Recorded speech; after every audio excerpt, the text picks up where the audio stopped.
Bonjour à vous mes hockey fans et bienvenue à un autre aperçu pour la saison 2025-2026 de la LNH. Et aujourd'hui, on s'attaque au surprenant Capitals de Washington, j'aimerais dire. Je pense que j'étais probablement pas le seul à avoir, mettons, prédit que cette équipe-là allait descendre. T'sais, elle allait ralentir un peu et force est d'admettre, non. Et quand on regarde là, certains joueurs qui ont connu leur meilleure saison en carrière du côté des Capitals de Washington, c'est pas des gars qui sont en fin de carrière, tu sais. Fait que c'est des gars qui. Il y en a encore beaucoup qui promettent. Tu sais, je pense entre autres à. euh, je pense que Dubois a connu la meilleure saison de carrière. Ouais, exact. Pierre-Luc Dubois a connu sa meilleure saison en carrière.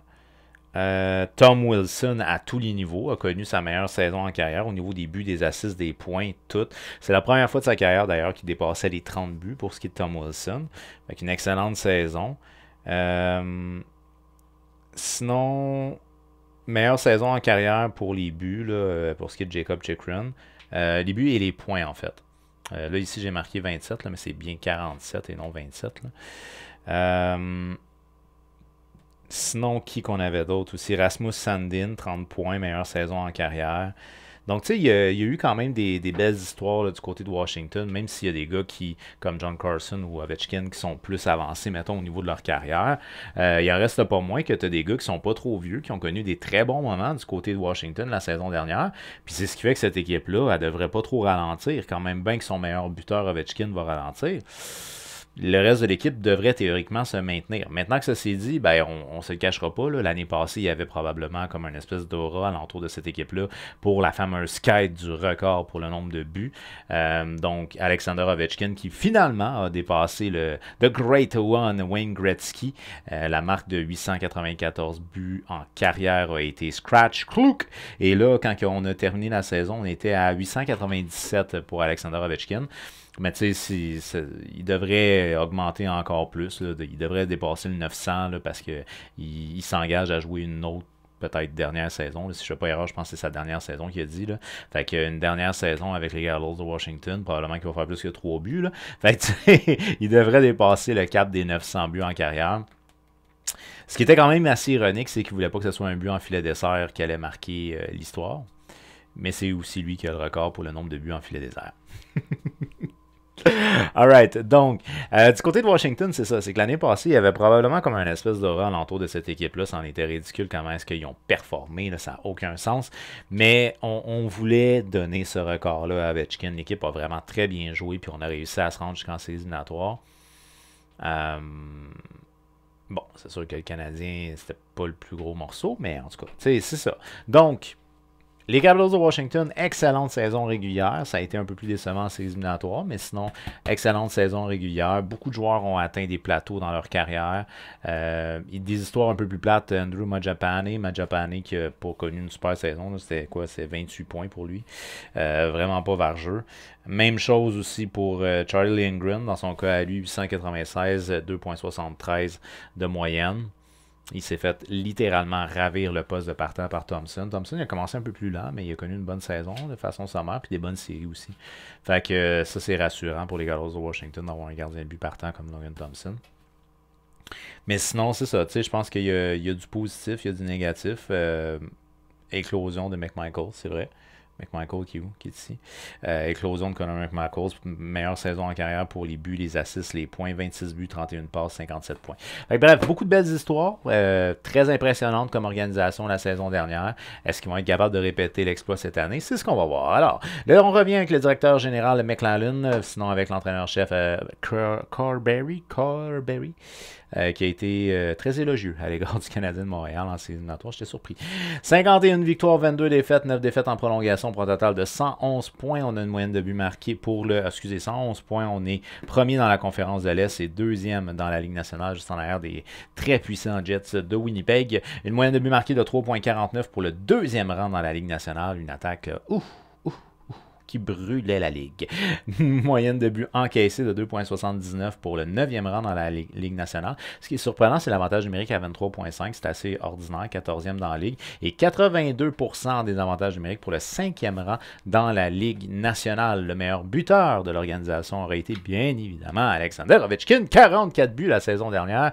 Le joueur de 40 ans va se lancer dans une ultime saison cette année. 73 points, 65 matchs pour ce qui est d'Ovechkin. Malheureusement, il n'a pas connu une saison complète. C'est rare qu'on l'a connu blessé, ce gars-là. Le gros de sa carrière, il a joué, il n'était pas blessé. Mais c'est ça. Saison écourtée pour ce qui est du capitaine de l'équipe, mais quand même très impressionnant. 44 buts à 39 ans. Solide, solide. Le meilleur pointeur a été Strome. Dans son cas, à lui, 82 points en 82 matchs, finalement. Fait qu'un point par match pour ce qui est de Dylan Strome. Et pour ce qui est du meilleur défenseur, c'est John Carlson avec 51 points en 79 matchs. Carlson, 35 ans. Mais disons que Chychrun, avec ses 47 points, il s'approchait tranquillement, mais sûrement là, du 51. Ce qu'on veut éventuellement, c'est que Jacob Chychrun soit la relève de John Carlson. C'est sûr que Carlson, à un moment donné, il va ralentir. Là, fait c'est ce qu'on souhaite. Maintenant, les 3 espoirs. Là, ça, c'est intéressant. Du côté de Washington, on pourra en voir dans la Ligue nationale dès cette année, ou du moins, c'est ce que je crois. Là, au moment de tourner, là, on est samedi matin, donc il est minuit 39, mais on est samedi matin. Ryan Leonard n'est pas encore coupé, là, fait que... Puis, même chose, je pense, pour Miroshnichenko. Miroshnichenko, il n'est pas coupé non plus au moment de faire ma vidéo, mais là, je sais pas, peut-être que ça l'a développé dans la journée, en tout cas. Bref, 3 espoirs qui sont à suivre du côté des Capitals de Washington. Évidemment, Ryan Leonard, un joueur de centre de 20 ans, 6 pieds, 192 livres. Il évoluait au niveau de la NCAA la saison dernière en 37 matchs, 30 buts, 19 passes pour 49 points, une excellente saison. C'est un joueur qui est très impliqué physiquement. Il a de bonnes mains, il a un tir précis. Puis aussi, j'aimerais rajouter un petit fouteur de trouble. C'est un gars qui se gêne pas pour déranger, disons. Et d'ailleurs, il a fait sentir sa présence là, lors de sa courte performance avec les Capitals la saison dernière. Il a joué entre autres 9 matchs en saison régulière. C'est 9 matchs, 1 point. Pour ce qui est de Ryan Leonard. Ensuite de ça, on va y aller avec le deuxième espoir qui va être Ivan Miroshnichenko, un ailier gauche de 21 ans, 6 pieds 1, 194 livres. Lui a évolué au niveau de la Ligue américaine la saison dernière en 53 matchs, 23 buts, 19 passes, 49 points. C'est un gars qui a joué 18 matchs avec les Capitals, 4 points. Il est encore, lui aussi, tu vois, il est réputé pour être un joueur qui est physique, avec un bon tir, un bon contrôle et un bon coup de patin. C'est le style de joueur qu'on aime bien du côté de Washington, des gars impliqués physiquement. Donc pour ce qui est des 2 espoirs ici, moi je les ai mis carrément dans le line-up. On y va, on se fait plaisir. Et en termes de 3e espoir, lui par contre, il va jouer au niveau de la NCAA avec Boston University cette année. Le frère de l'autre, mais qui va être éventuellement juste lui parce que Cole Hudson, tout un défenseur. On aime Lane Hudson à Montréal, son frère, très solide au niveau de la NCAA. Un défenseur de 19 ans, 5 pieds 11, 172 livres. Si je ne fais pas erreur, je pense que Cole Hudson est rendu à comme... je pense que Lane Hudson est rendu à comme 5 et 10. Je crois, selon la dernière mesure. Pas trop loin, pas trop loin. Alors, pour ce qui est de Cole Hudson, il évoluait au niveau de Boston University dans la NCAA la saison dernière en 39 matchs. Il a 14 buts, 34 passes, 48 points. Un défenseur, évidemment, à caractère offensif. Dans le World Junior, moins de 20 ans, il a 7 matchs, 11 points. Ça donne une idée. Un défenseur qui est mobile, qui a un bon contrôle. Et évidemment, c'est un défenseur à caractère offensif, donc c'est un défenseur qui aime bien s'avancer. Il devrait avoir une belle carrière, surtout si on suit à son petit frère là, qui a gagné le Calder. Cole Hudson va être à suivre là, quand il va faire le saut dans la Ligue nationale. Maintenant, on va y aller au niveau de l'alignement. Pour ce qui est de l'alignement, ben là, les camps d'entraînement sont presque finis. Je pense qu'on a quand même une idée globale de quoi ça va avoir l'air. La saison dernière, on a utilisé Alexei Protas sur le premier trio. 4e saison en carrière. Là, lui, ça a été son éclosion totale l'année passée dans le cas de Protas. Un grand et gros attaquant qui aime frapper fort. C'est l'identité de Washington. On aime ça à Washington, ce style-là. Donc, dans son cas à lui, Protas, la saison dernière, une excellente saison, 66 points en 76 matchs. C'est un gros bonhomme qui va avoir une longue carrière là, du côté de Washington. Il est âgé de 24 ans. En termes de centre numéro un, ben c'est sûr que c'est Dylan Strome. Dans son cas, lui, 82 points en 82 matchs. Une bonne saison, un point par match. Je pense que c'est probablement à peu près ce qu'on peut voir, là, ou un peu moins là, dans ses standards à lui. Ensuite de ça, Ovechkin, lui, 73 points en 65 matchs, donc 44 buts. Lui, ça a été une saison exceptionnelle malgré son 39 ans. Très, très, très solide pour ce qui est du vétéran, qui maintenant a marqué l'histoire une fois de plus, là, avec ses 800, près de 900 buts. En termes de deuxième ligne, Connor McMichaels, une éclosion lui aussi l'année passée, 24 ans, là, saison de carrière pour lui, là, 57 points en 82 matchs. C'était intéressant. Encore là, un joueur qui est capable de déranger. Qui joue avec deux gros bonhommes, Dubois et Wilson. C'est toute une ligne. C'est toute une ligne. C'est une ligne qui fait mal. En fait, les Capitals, c'est une équipe qui fait mal. 66 points en 82 matchs la saison dernière pour ce qui est du Dubois. C'est la meilleure saison en carrière, si je ne fais pas erreur. Très bonne saison. Vraiment très bonne saison. Dans le cas de Wilson, Tom Wilson, même chose, 65 points en 81 matchs. Meilleure saison en carrière pour le gros attaquant des Capitals de Washington. C'est une ligne qui va frapper fort et qui devrait performer encore une fois cette année là, parce que peut-être qu'Ovechkin va ralentir, mais je doute là, qu'il y a des gars qui sont dans fleur de l'âge, comme McMichaels, 24 ans, ou Ben Dubois, 27 ans, qui vont ralentir. Puis Wilson, 31 ans, il n'est pas tant vieux non plus. Là, fait que c'est une ligne qui devrait continuer à produire beaucoup du côté de Washington cette année. Ensuite de ça, en termes de troisième ligne, j'ai été avec Beauvillier et Hendrix Lapierre. Hendrix Lapierre, lui, il n'est pas vieux, 23 ans. 8 points en 27 matchs du côté de Washington la saison dernière. Donc, Anthony Beauvillier, lui, c'est 25 points en 81 matchs la saison dernière. Qu'on fait jouer avec le petit Léonard, de Ryan Leonard, de 20 ans. Je le fais jouer à l'aile. Il pourrait jouer au centre. C'est un joueur de centre à la base, là, mais je le fais jouer à l'aile. Il va faire commencer dans la LNH plus, avec moins de responsabilités, disons. La saison dernière, c'est ça, il a dérangé la saison dernière. Je pense que c'est surtout ça qu'on a retenu de son passage. 9 matchs et 1 point là, dans la Ligue nationale chez les Capitals de Washington. Ensuite de ça, en termes de quatrième ligne, ben là, on a du M, 21 points en 82 matchs la saison dernière. Un joueur qui est un joueur de profondeur. Nick Dowd, 27 points en 82 matchs, un joueur de profondeur. Que je vais jouer avec le jeune Miroshnichenko. C'est 4 points en 18 matchs la saison dernière. C'est un joueur qui est très offensif, donc ce serait intéressant de l'avoir un peu plus haut dans la hiérarchie que quatrième trio.